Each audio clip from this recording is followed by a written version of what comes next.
In this video, we need to talk about what do you do or what should go through your mind when you find that your king is being attacked. So how do you handle check?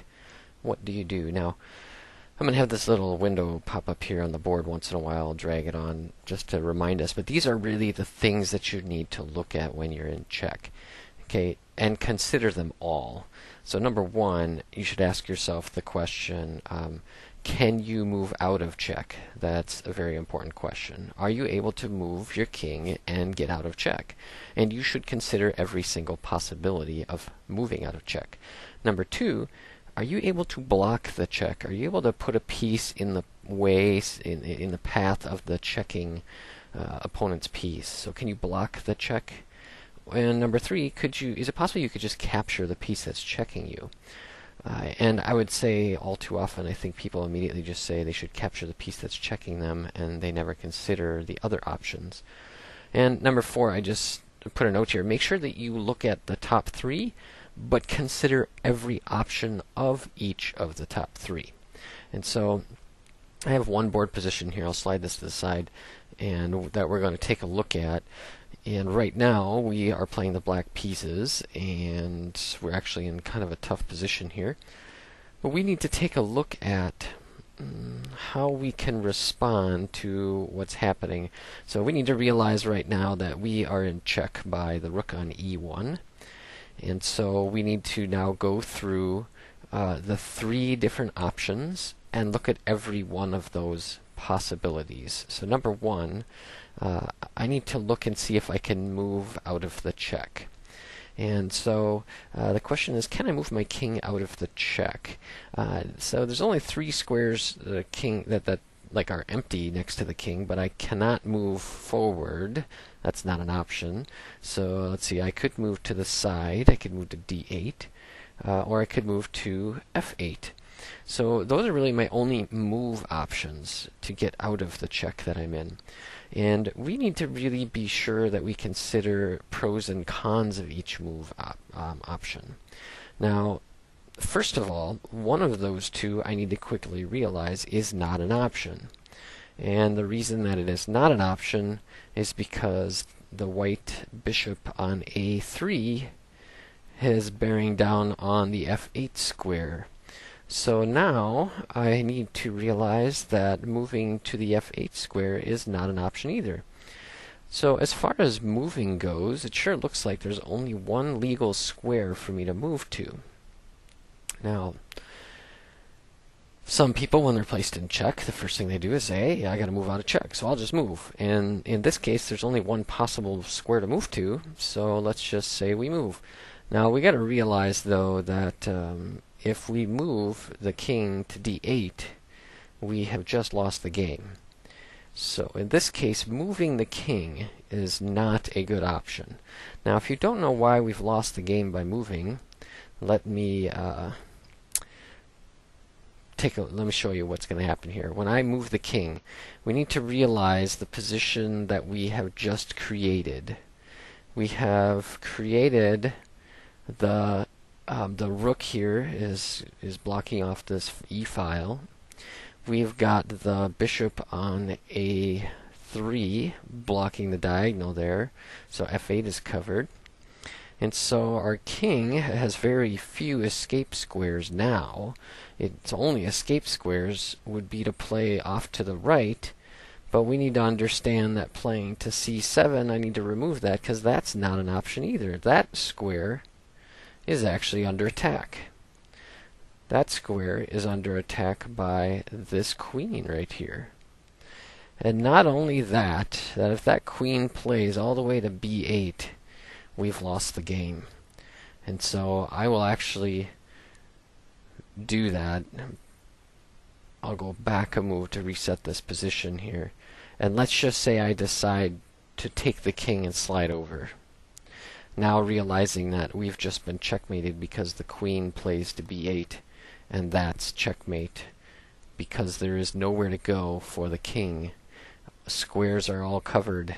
These two by the rook, these two by the bishop, and these two by the queen. We've just been checkmated.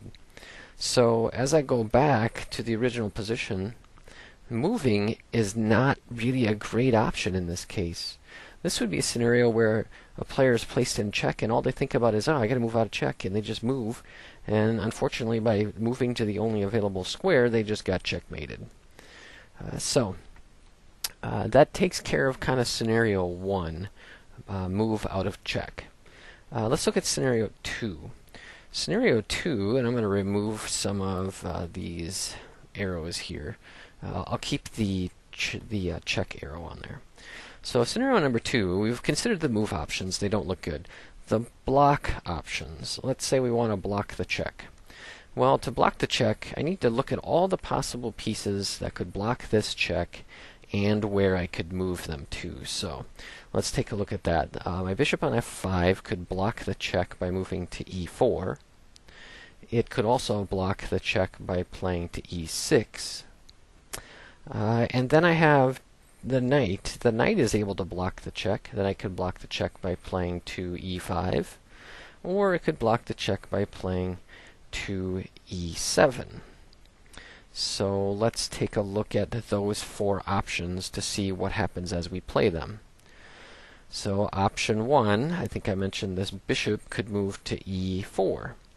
Well, it does block the check, but now I hope you realize that bishop on e4 is not defended, and so white could handily just take it for free with the rook, or could continue to play this queen check again, creating some issues for us here also.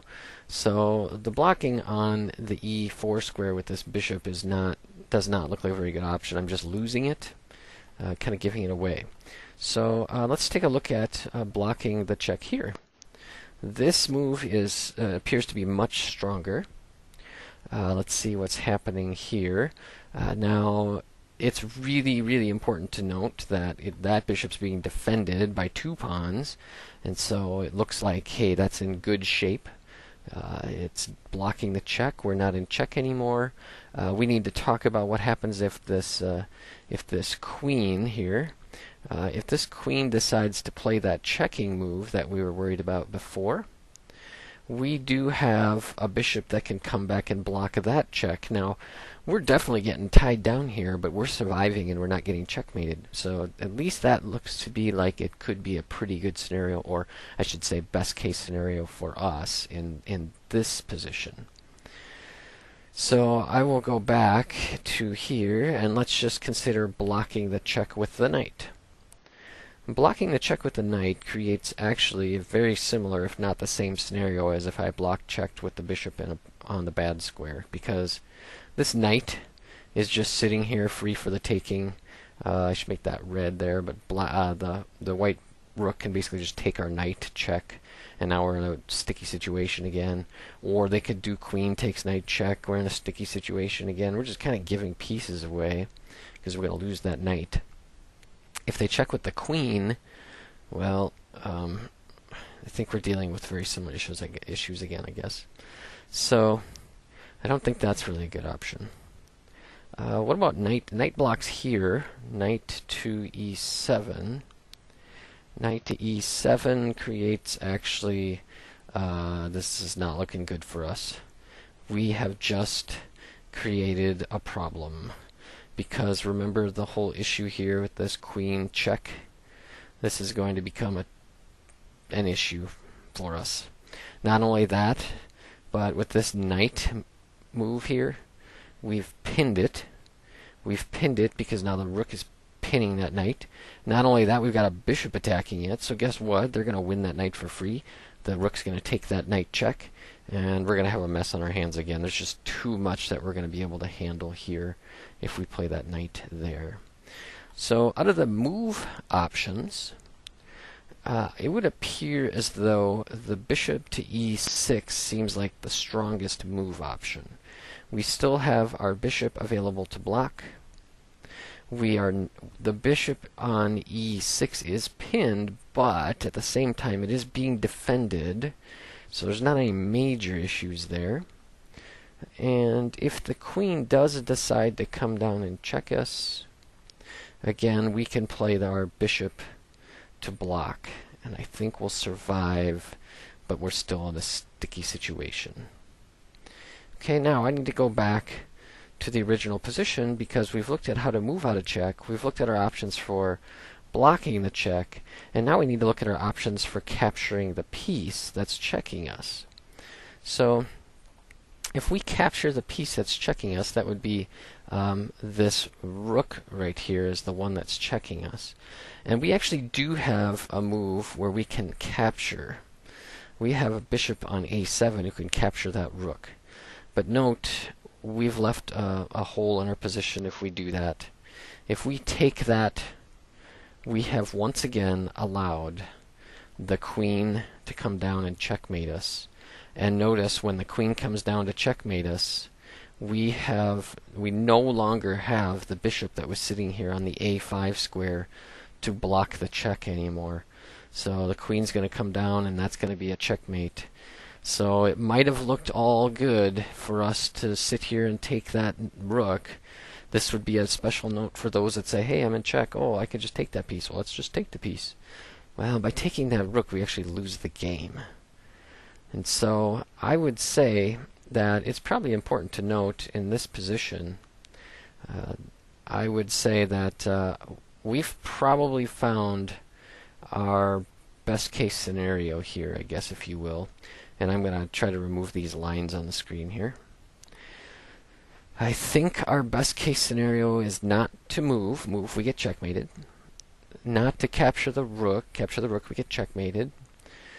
Not to block so that we lose a piece, but I'm thinking our best move is this bishop to e6. Bishop to e6, because we at least stop the check.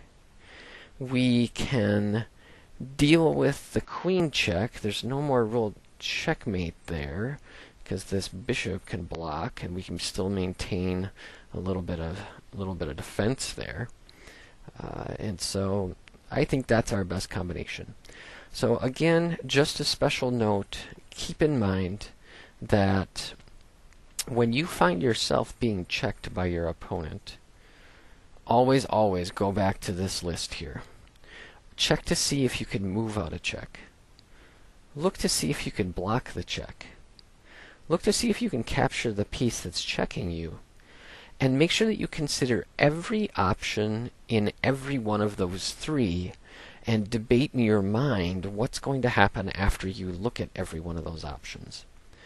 Part of the reason chess players take a long time to make their moves is they have to think about all of those scenarios before they can find their best move. So good luck to you as you try to problem solve and find your best move in different chess situations. And in this case, when you find yourself being checked, try to analyze and find your best way out of the check. Good luck.